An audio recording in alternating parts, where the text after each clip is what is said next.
Today we're going to answer the big question: how much will it cost to renovate my home?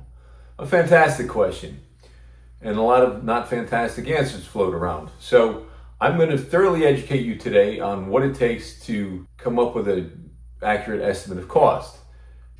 It's a legitimate question homeowners have, and they should understand, you, the homeowner, should understand what we contractors have to go through to give you an accurate price. My name is Lou St. George. I'm a state certified general contractor. I work in Broward and Palm Beach counties. And so we're going to move in with our example now.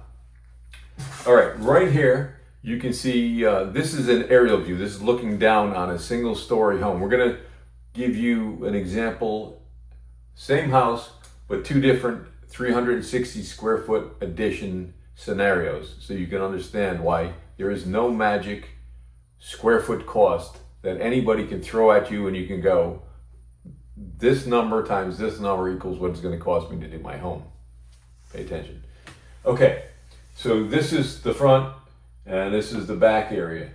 We're going to show you examples of adding an addition to the back here and one to the side. This will just be a living area addition. This one will be a master suite. Okay, so you can see we just added a 360 square foot addition to the back of this home. This is a very simple addition because you're just following the existing exterior walls and then coming across here to close it off. The roof tie-in, which has a big effect on the demolition, and the roof tie-in has a big effect on the cost of an addition. This is currently a gable, and this is showing a hip, but you can go hip or gable roof.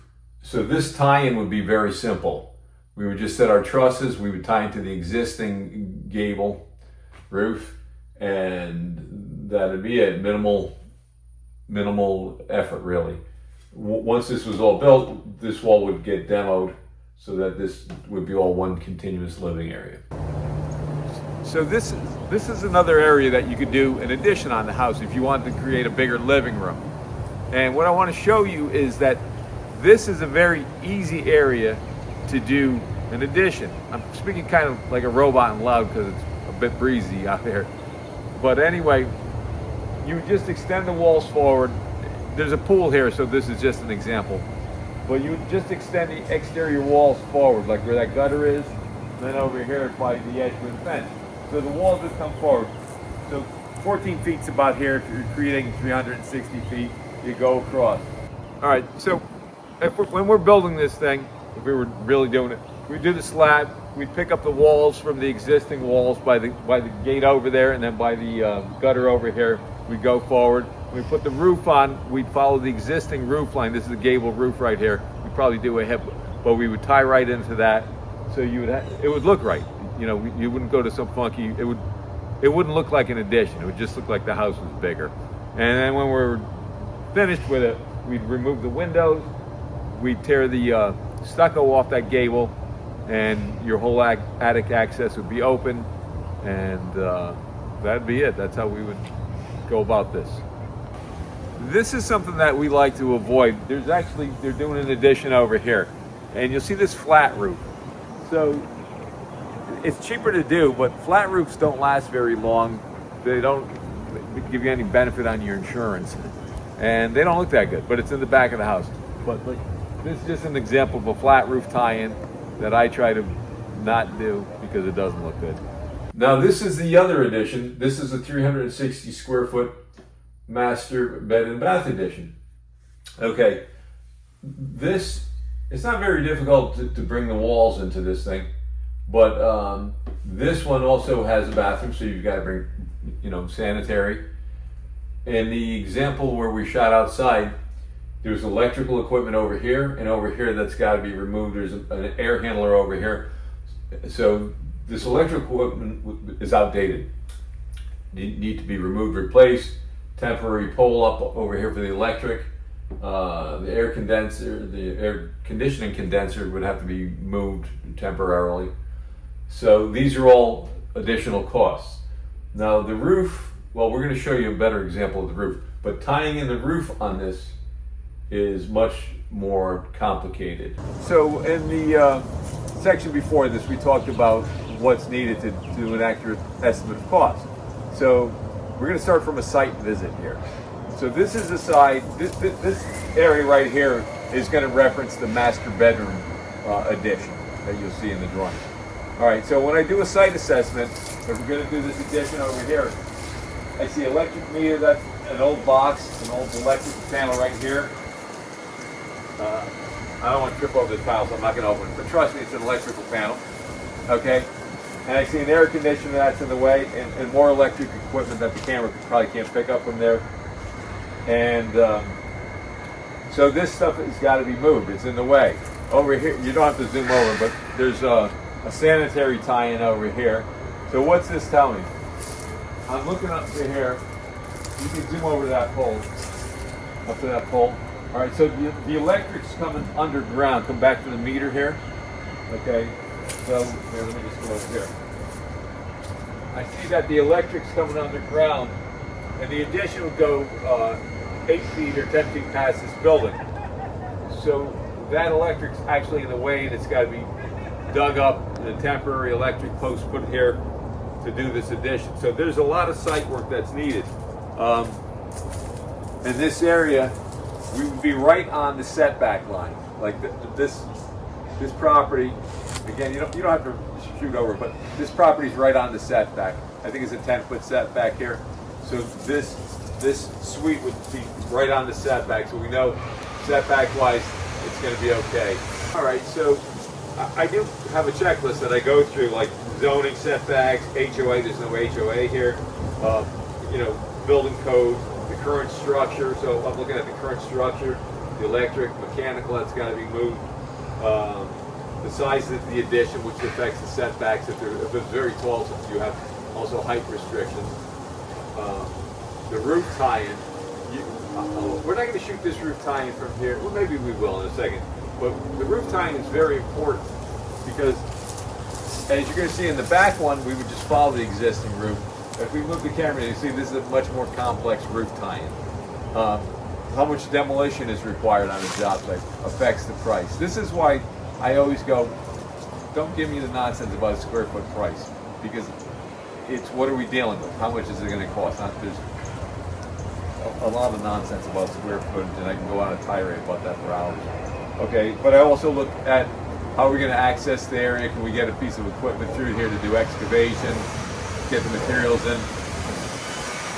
There's a lot of information required to actually give an accurate, even assessment, whether you can do an addition, or it doesn't have to be an addition. It could be any kind of work outside. It could be landscaping, a new driveway. It could be putting a tank in for a propane-powered generator, appliances, etc. So a lot of information is required, and a site visit is always a smart thing for the contractor to do, so that he doesn't, say, "Oh, well, I didn't visit the site, so I didn't see that." So that's part of what we do, and what I recommend that you should know.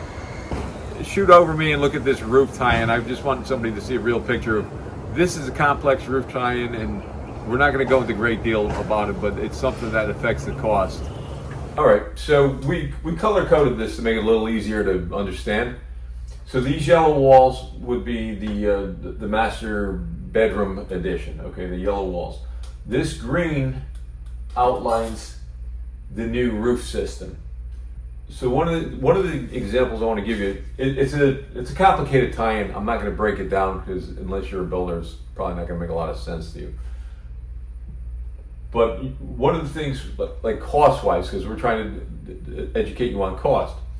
So where the other addition was very efficient because it just tied into the gable, this is going over the existing roof. All this, this is an overhang, but all this is going over the existing roof. You can see that the roof trusses and the new roof area is about 100% larger than the addition, which is going to affect your demolition, your labor tying in your trusses, plywood, and roofing material. So this really blows if you're a square footage person, this is showing you why a square footage number doesn't really exist that fits everything. It's really, what's it going to cost me? This is the question that you need to have answered. Approximately how much is the whole job going to cost? If you don't know what's included in a square foot, you're going to be severely disappointed sometimes in the end. All right, so first of all, you need to know, in order to give you a reasonably accurate estimate of cost, you need a design, a floor plan, a layout, elevations. The more details, the better. And you need somebody with experience and knowledge that knows how to do an estimate. So just giving you a quick idea of why this addition, if you haven't figured out, is more expensive than the addition that was over here is we've got electrical and mechanical equipment to move and replace. Okay, it's about $15,000 worth of equipment. We're adding a bathroom here, so there's running the sanitary here plus the bathroom, tile, fixtures, all that. Let's just call that another $15,000. So you've got $30,000 in costs that you don't have over here. You got a more complicated and more expensive roof tie-in. Just for easy numbers, let's call that another $15,000. So this addition is approximately $45,000 more than this one. So you can see why. I mean, to get a square foot price, you take the square footage of what you're doing and divide the cost. Well, the cost is higher, but the square footage is the same. So that kind of blows the square footage price per square foot theory out of the window. Because if you don't know what's in the square foot, it just doesn't ever come out to be accurate. I hope that's clear. It's one of my pet peeves when people ask square foot prices. It's like, it doesn't matter what's in the square foot. You actually figure out those prices later on. Okay, I can go on a rant about that, but I won't. So let's summarize what you've hopefully learned today. I hope I made these points very crystal clear for you.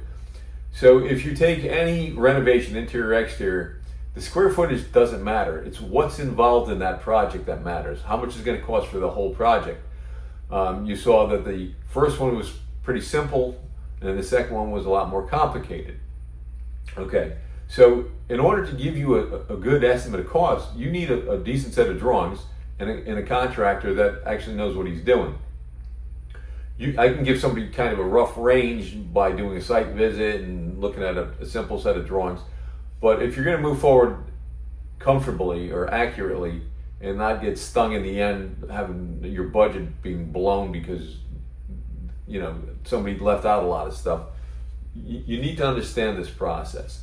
You need good drawings. You need a competent contractor, competent, honest contractor, and the right information.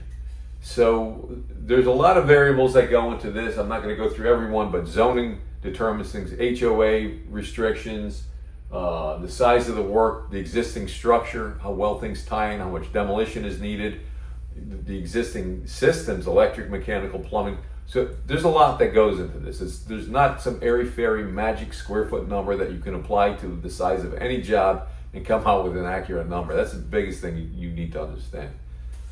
All right, so I'm going to sign off, but before you go, I'd like to tell you, first of all, please hit the like button, even if you don't like this. Hit it.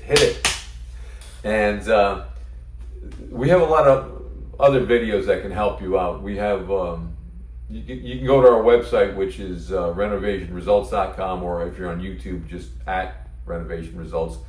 And we go over the video on cost. Can I live in my home during renovation? We have another one on how long will this take? And there's a couple others in there. So just check it out. If you like this content, please like and share us with a friend. Have a good day.